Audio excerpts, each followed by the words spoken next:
آج کی اس ویڈیو میں ہم بات کریں گے مسجد نبوی کی، لیکن اس سے پہلے اگر آپ نے ہمارے چینل کو ابھی تک سبسکرائب نہیں کیا تو سبسکرائب کیجئے اور بیل آئیکن کے بٹن کو پریس کیجئے تاکہ آنے والی ہر نیو اپڈیٹ آپ کو فوری مل سکے۔ جب حضرت محمد صلی اللہ علیہ وآلہ وسلم مکہ مکرمہ سے مدینہ کی طرف ہجری کے سفر پر روانہ ہوئے، جیسا کہ اللہ تعالیٰ نے ہدایت دی تھی، اس وقت اس شہر میں ان کی کوئی رہائش نہ تھی۔ وہ راستے میں کچھ قابل ذکر قبیلوں میں رکے جہاں پر انہیں رہنے کی جگہ فراہم کی گئی، لیکن انہوں نے ان کے احسانات کا شکریہ ادا کرتے ہوئے ان کی تجاویز کو رد کر دیا۔ آخرکار وہ مستقل طور پر اس جگہ پر رکے جہاں مسجد نبوی کے نام سے وہ جگہ اب مشہور ہے، اور نبی کریم صلی اللہ علیہ وآلہ وسلم نے اسے تشکیل دیا۔ خوبصورت مسجد نبوی، لاکھوں مسلمان ہر سال دنیا بھر سے نماز پڑھنے کے لیے اس خوبصورت مسجد میں جاتے ہیں، کیونکہ یہ محمد صلی اللہ علیہ وآلہ وسلم کے ساتھ ان کے جذباتی لگاؤ کی علامت ہے۔ اصل مسجد نہایت ہی آسان تھی، جس میں چھت کی چھت تھی، دیواروں کے ساتھ کھجوریں تھیں اور درختوں کے معاون، درختوں کے ستون اور ننگی ریت کا فرش تھا۔ اس کی ظاہری شکل اور داخلے کی گزشتہ صدیوں میں کئی بار تنظیم نو کی گئی ہے تاکہ رسول صلی اللہ علیہ وآلہ وسلم کے چاہنے والوں کی زیادہ سے زیادہ تعداد ایک وقت میں نماز پڑھ سکے۔ اس کے بارے میں کچھ حقائق فہرست ذیل ہیں۔ مسجد کا ابتدائی میک اپ بہت ہی آسان تھا، جس کا سائز تقریباً 30 سے 35 میٹر اور اونچائی 2.5 میٹر تھی۔ وقت گزرنے کے ساتھ جب خیبر جنگ کی فتح کے بعد زیادہ سے زیادہ لوگوں نے اسلام قبول کیا تو اس کے قد اور بلندی بالترتیب 50 میٹر اور 3.5 میٹر ہو گئی۔ نبی کریم صلی اللہ علیہ وآلہ وسلم کے وصال کے بعد مسجد کے طول و عرض میں کئی بار بدلاؤ کیا گیا ہے۔ اس کی صلاحیت کی موجودہ صورتحال تقریباً اس طرح ہے: 90,000 میٹر رقبہ، 1300 میٹر اونچائی اور 66,000 میٹر لمبی چھت اور 2000 سے زیادہ ستون شامل ہیں۔ ابتدائی برسوں میں حضرت محمد صلی اللہ علیہ وآلہ وسلم نے مسجد کے شمال کی طرف واقع دیوار کے ساتھ ساتھ ایک الگ جگہ مختص کی۔ یہ خاص طور پر مسافروں اور ان لوگوں کے لیے آرام کرنے اور رات گزارنے کے لیے تھی جو کہیں اور نہیں جا سکتے تھے، جو مسجد سے متعلق اسلامی تعلیمات کی مہربانی اور حقیقی بنیاد کو ظاہر کرتا ہے۔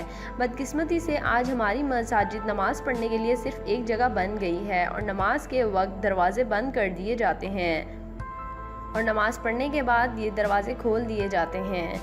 یہ جگہ صرف نماز کے لیے مختص کر دی گئی ہے۔ صفوہ نام کا مطلب ساتھی ہے، وہ بے لوث اور قربانی دینے والے مسلمان جنہوں نے قرآن پاک اور پیغمبر اکرم صلی اللہ علیہ وآلہ وسلم سے تعلیم حاصل کرنے کے لیے اپنی زندگی وقف کر دی تھی۔ ان میں سے بیشتر نے بہت ساری احادیث بیان کی جنہیں ہم آج کل ابو ہریرہ کے طور پر جانتے ہیں۔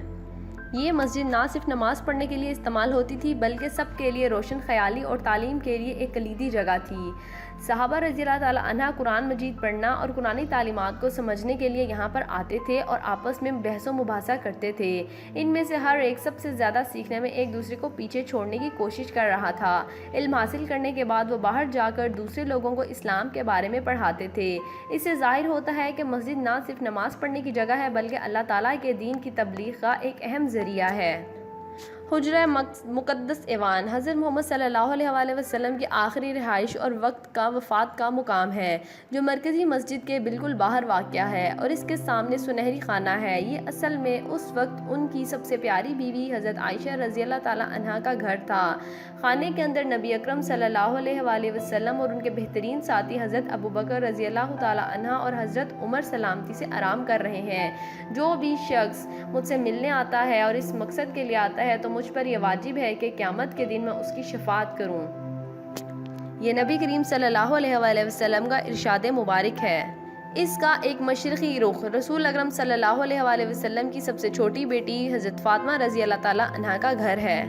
مسجد نبوی کو مذہب اسلام کی سب سے اہم مساجد میں شمار کیا جاتا ہے۔ اس کی اہمیت نبی کریم صلی اللہ علیہ وآلہ وسلم کے مندرجہ ذیل قول سے دیکھی جا سکتی ہے: اپنے آپ کو کسی بھی مسجد کے سفر کے لیے تیار نہ کریں نماز کے خصوصی اجر کمانے کے ارادے سے، لیکن تینوں مساجد مسجد الحرام، مسجد الاقصی اور میری مسجد۔ تو اس کا مطلب یہ ہے کہ اس مسجد میں نماز پڑھنا مومنین کے لیے غیر معمولی اجر کی ضمانت دیتا ہے۔ میری مسجد میں ایک نماز مسجد الحرام کے سوا کسی دوسری مسجد میں 1000 نماز سے بہتر ہے۔ یہاں نماز پڑھنے سے جو نعمت مل سکتی ہے اس کا اندازہ اس حدیث سے ہوتا ہے، یعنی خانہ کعبہ کے رعایت کے ساتھ کسی اور جگہ نماز پڑھنے سے 1000 بار۔